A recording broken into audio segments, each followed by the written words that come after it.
চলমান যুদ্ধে নিজেদের সর্বশক্তির মাধ্যমে মধ্যপ্রাচ্যের দেশগুলোতে ড্রোন ও মিসাইল হামলা অব্যাহত রেখেছে ইরান। যে যুক্তরাষ্ট্র এতদিন নিরাপত্তা দেওয়ার বুলি শোনাত, সেই যুক্তরাষ্ট্রের কারণেই ভয়াবহ পরিণতির মুখোমুখি হয়েছে আরব বিশ্ব। যুক্তরাষ্ট্রকে নিজেদের ভূখণ্ডে সেনা ঘাঁটি গড়তে দেওয়ার খেসারত দিতে হচ্ছে তাদের। দশকের পর দশক ধরে ওয়াশিংটন যে নিরাপত্তা ছাতার প্রতিশ্রুতি দিয়ে আরব দেশগুলোকে আশ্বস্ত করেছিল, পারস্যের মিসাইল বৃষ্টির সামনে তা তাসের ঘরের মতো ভেঙে পড়ছে। নিজ দেশের পবিত্র মাটিতে ভিনদেশি সেনাদের ঘাঁটি গড়তে দেওয়ার যে চড়া মূল্য দিতে হতে পারে, বাহরাইন বা সৌদি আরবের জ্বলন্ত তেল শোধনাগারগুলো তারই সাক্ষ্য দিচ্ছে। সোমবার বাহরাইনের রাষ্ট্রীয় তেল কোম্পানি বাপকোর তেল শোধনাগারে হামলা চালিয়েছে ইরান। এই হামলার পর তেল শোধনাগারটি আগুন জ্বলতে দেখা গিয়েছে।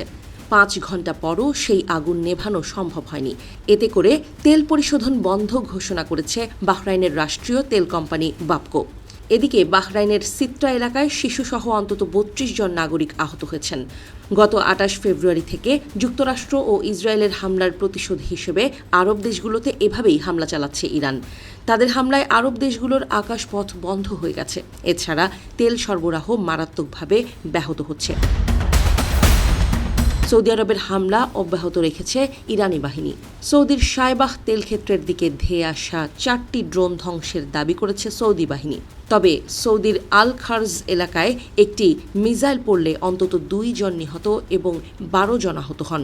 এই হামলাকে নিন্দনীয় বলে অভিহিত করেছে সৌদি প্রশাসন। কাতার ও কুয়েতেও হামলা চালিয়েছে ইরান। কাতার জানিয়েছে, রাজধানী দোহার আকাশে অন্তত 12 থেকে 13টি বিস্ফোরণের শব্দ শোনা গেছে। এগুলো ইরানি মিসাইল ঠেকাতে ছোঁড়া ইন্টারসেপ্টর মিসাইলের শব্দ বলে জানিয়েছে দেশটি। ইরানের এই হামলাকে বড় ধরনের বিশ্বাসঘাতকতা হিসেবে বর্ণনা করেছেন কাতারের প্রধানমন্ত্রী। সংযুক্ত আরব আমিরাতেও হামলা চলমান রেখেছে ইরানি বাহিনী। দেশটির ফুজাইরা তেল শিল্প এলাকায় ড্রোনের ধ্বংসাবশেষ পড়ে আগুনের ঘটনা ঘটে।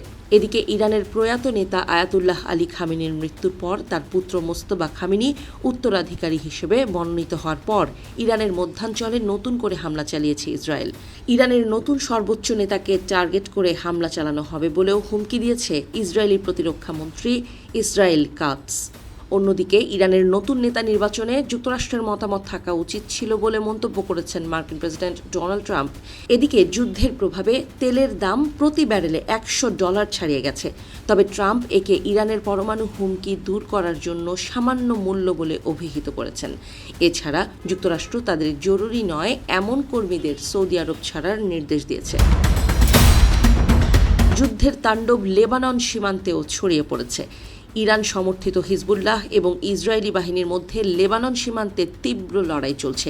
বৈরুতের একটি হোটেলে ইসরায়েলি হামলায় ইরানের কুদস ফোর্সের 5 জন কমান্ডার নিহত হওয়ার পর পরিস্থিতি আরও ঘোলাটে হয়েছে। গত 28 ফেব্রুয়ারি থেকে শুরু হওয়া এই যুদ্ধে লেবাননে এ পর্যন্ত 390 জন এবং ইসরায়েলে 10 জন নিহত হয়েছেন। খুব শিগগিরই সংঘাত বন্ধ করা না গেলে মধ্যপ্রাচ্যের পরিস্থিতি আরও নিয়ন্ত্রণের বাইরে চলে যাবে বলে সতর্ক করেছেন বিশেষজ্ঞরা।